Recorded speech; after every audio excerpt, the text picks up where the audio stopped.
एक बार की बात है, गर्मी का मौसम अपने चरम पर था। सूरज जैसे आसमान से उतरकर धरती पर आग बरसा रहा था। पत्तियां सूख चुकी थी, तालाब और नाले लगभग खाली हो गए थे। पंछी अपने घोंसले में छुपकर हाँफ रहे थे और जंगल के जानवर प्यास से बेहाल थे। इसी जंगल में एक छोटा सा हिरन रहता था, सुंदर, नाजुक, लेकिन मासूमियत से भरा दिल। उसका नाम था मिंटू। उस दिन सुबह से ही मिंटू अपनी माँ के साथ पानी की तलाश में घूम रहा था। लेकिन अचानक एक तेज आवाज आई, झाड़ियों में कुछ खड़ा। माँ ने तुरंत उसे दूर जाने को कहा, क्योंकि वह आवाज किसी शिकारी जानवर की हो सकती थी। भागते भागते मिंटू अपनी माँ से बिछड़ गया। अब मिंटू अकेला था।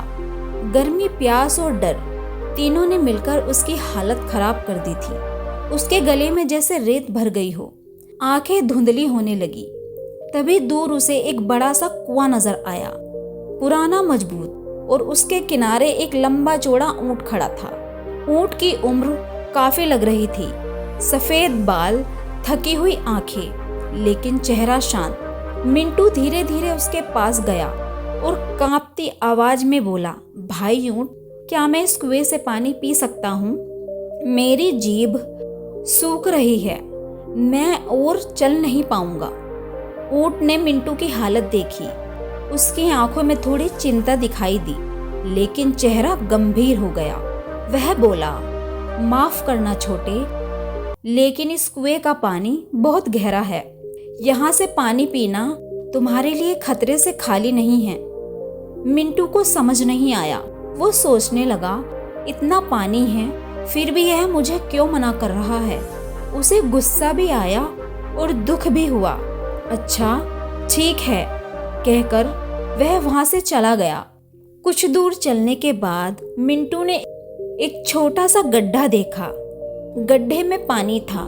गड्ढे के पास बकरियां पानी पी रही थी।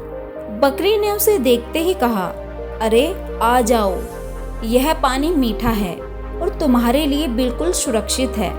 मिंटू ने वहां भरपेट पानी पिया। पानी की ठंडक जैसे उसके पूरे शरीर में दौड़ गई। वह बकरी का शुक्रिया कहकर पास के ही पेड़ की छांव में बैठ गया। दोपहर धीरे धीरे शाम में बदलने लगी, लेकिन तभी आसमान का रंग भी बदलने लगा। दूर से काले बादल उमड़ने लगे। हवा की रफ्तार बढ़ गई। पत्तियां भी तेज हवा देने लगी, मानो तूफान आने ही वाला हो। मिंटू ने डरकर चारों तरफ देखा और पास के एक पेड़ के नीचे जाकर छुप गया। कुछ ही देर में आंधी ने अपना असली रूप दिखाया।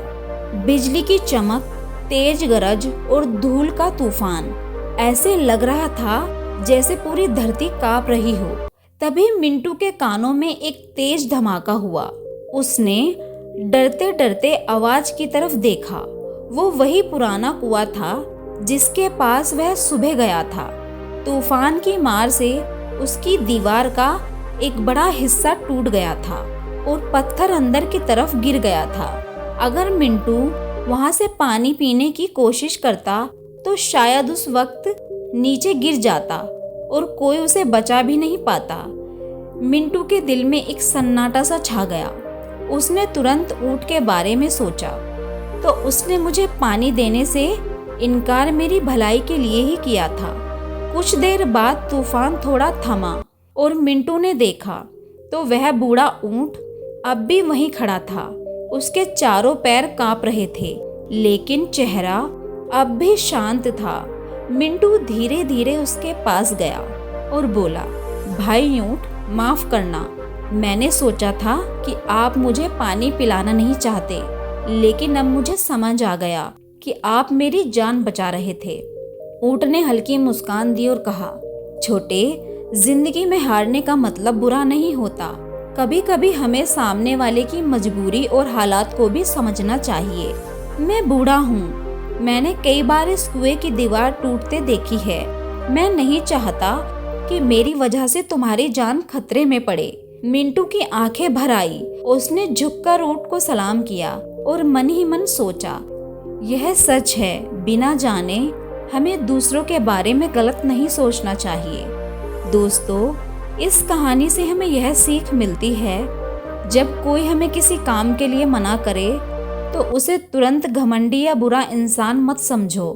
हो सकता है उसके पास ऐसा कारण हो जो आपकी भलाई के लिए हो। हर बार सच्चाई उतनी सीधी नहीं होती जितनी हमें दिखाई देती है। कभी कभी सबसे बड़ी मदद ना कहने में भी होती है। तो अगली बार जब कोई आपको इनकार करे तो उसके पीछे छुपे कारण को समझने की कोशिश करें। चलिए दोस्तों, कहानी यहीं तक। कहानी में मेरा यहाँ तक साथ देने के लिए धन्यवाद। फिर मिलती हूँ एक नई कहानी के साथ।